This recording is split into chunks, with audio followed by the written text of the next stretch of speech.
Astma bu o'pkaning surunkali kasalligi bo'lib, u inson hayoti davomida nafas olish bilan bog'liq muammolarni keltirib chiqarishi mumkin.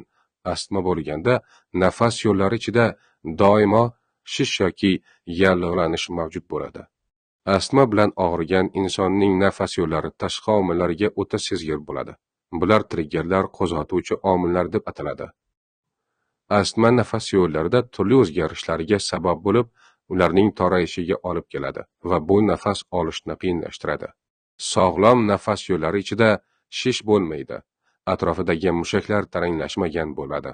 Ortiqcha shilliq modda bo'lmaydi va havo ochiq nafas yo'llari orqali erkin harakatlanadi. Agar astma davolanmasa yoki yaxshi nazorat qilinmasa, o'pkada 3 ta asosiy o'zgarish yuz berishi mumkin. Ba'zi hollarda bu o'zgarishlar doimiy bo'lib qolishi mumkin. Shish yoki yallig'lanish bu holatda nafas yo'llari torayadi va havo o'tishi qiyinlashadi.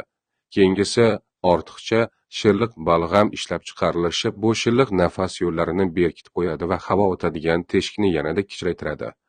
Uchinchi o'zgarish nafas yo'llari atrofidagi mushaklarning qisqarishi. Bu holat bronxokonstriksiya deb ataladi va u nafas yo'llari ochilishini yanada kamaytiradi. Astma bilan og'rigan odam chang, tamaki tutuni kabi astma qo'zg'atuvchilari bilan aloqaga kirishganda ushbu uchala o'zgarishdan bittasi yoki barchasi bir vaqtda yuz berishi mumkin. Bu holat astma xuruji tutqanoq yoki astma epizodi deb ataladi.